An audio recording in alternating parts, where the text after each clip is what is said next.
Assalamualaikum warahmatullahi wabarakatuh. Welcome to my YouTube channel. Halo friends, perkenalkan nama saya Dwi Oktaviani. Saya dari Prodi Bimbingan dan Konseling Universitas Nahdlatul Ulama Al-Ghazali Cilacap. Oke guys, berjumpa lagi dengan saya Dwi Oktaviani. Kali ini saya akan membahas pilihan karir setelah lulus SMP atau MTS. Semoga teman-teman semuanya dalam keadaan sehat dan selalu dilindungi oleh Allah Subhanahu wa Ta'ala.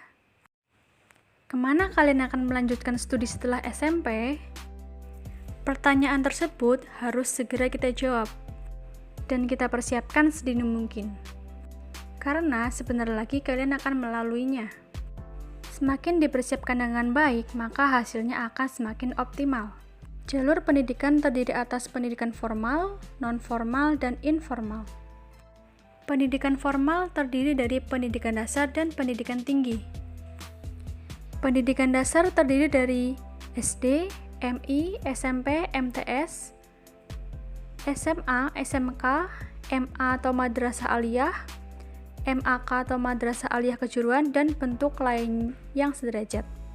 Sedangkan pendidikan tinggi terdiri dari akademi, politeknik, sekolah tinggi, institut, atau universitas. Di jenjang pendidikan SMA atau MA meliputi kelompok peminatan matematika dan ilmu alam atau IPA. Yang kedua ada kelompok ilmu sosial atau IPS, dan yang ketiga ada kelompok ilmu bahasa dan budaya.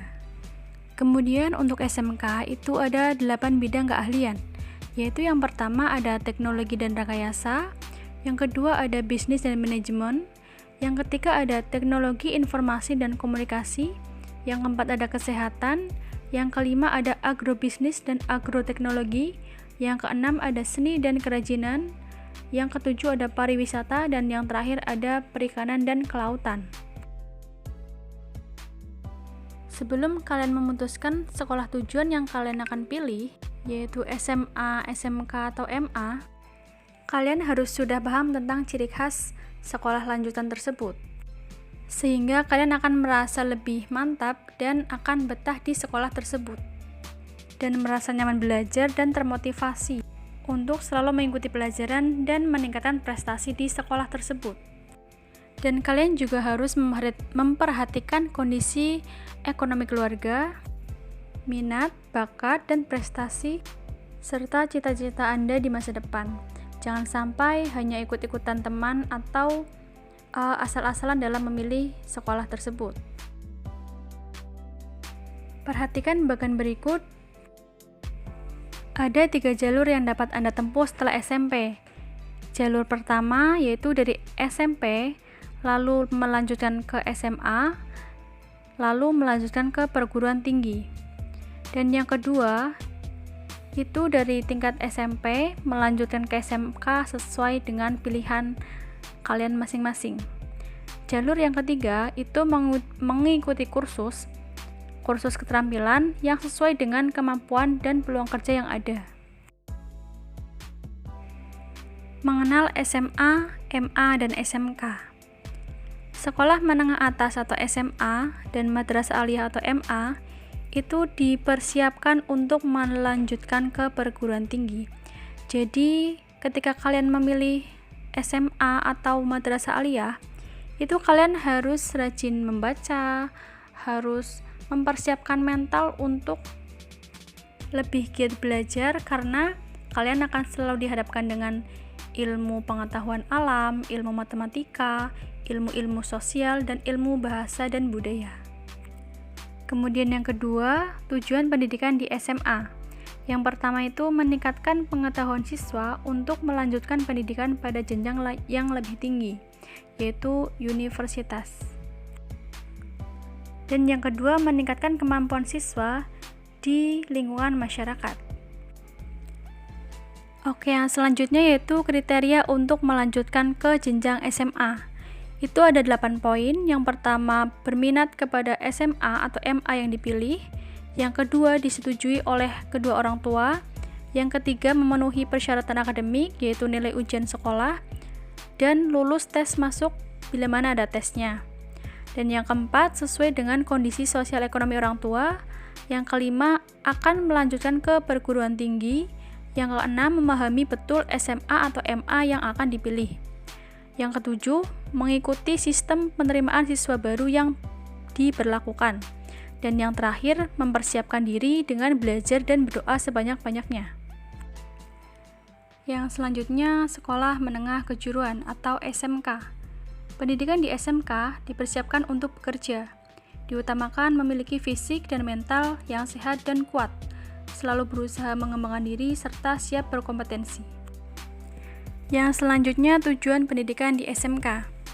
Yang pertama, menyiapkan siswa untuk memasuki lapangan kerja serta mengembangkan sikap profesional. Yang kedua, menyiapkan tenaga kerja tingkat menengah untuk mengisi kebutuhan dunia usaha dan industri pada masa kini maupun masa yang akan datang. Yang ketiga, menyiapkan siswa agar mampu memilih karir, mampu berkompetensi, dan mampu mengembangkan diri. Dan yang terakhir, menyiapkan tamatan yang bermutu agar menjadi warga negara yang produktif, adaptif, dan kreatif. Standar prestasi SMK diukur dari 3 poin.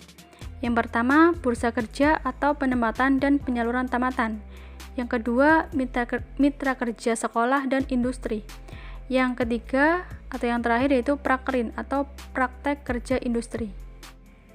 Oke, yang selanjutnya yaitu kriteria untuk melanjutkan ke SMK. Yang pertama yaitu berminat, yang kedua disetujui oleh kedua orang tua, termasuk sesuai sosial dan ekonominya. Yang ketiga, memenuhi persyaratan akademis, antara lain yang pertama ada nilai ujian nasional, yang kedua lulus tes masuk, biasanya itu meliputi tes akademik, kesehatan, dan wawancara. Yang ketiga, untuk SMK tertentu diberlakukan persyaratan postur tubuh dan penampilan. Selain itu, ada juga yang menggunakan seleksi pembobotan untuk nilai mata pelajaran tertentu. Yang keempat, sesuai dengan kondisi sosial ekonomi orang tua. Yang kelima, siap belajar bekerja, kreatif, produktif, dan adaptif. Yang selanjutnya, memahami betul SMK dan jurusan atau bidang keahlian yang dipilih, baik lokasinya, lingkungannya, transportasinya, prospek masa depannya, prestasinya, dan lain-lainnya. Yang selanjutnya, mengikuti sistem penerimaan siswa baru sesuai yang diberlakukan sekolah yang akan Anda masuki. Dan yang terakhir, mempersiapkan diri dengan belajar sebanyak-banyaknya dan berdoa serta menjaga kondisi tubuh agar senantiasa sehat dan bersemangat. Oke, demikian pemaparan materi pilihan karir setelah lulus SMP atau MTS. Semoga bermanfaat untuk kalian yang sedang berada di jenjang SMP dan bisa melanjutkan ke jenjang selanjutnya sesuai dengan pilihan kalian masing-masing dan hati nurani kalian masing-masing. Terima kasih sudah menonton video ini. Kurang lebihnya saya mohon maaf. Wassalamualaikum warahmatullahi wabarakatuh.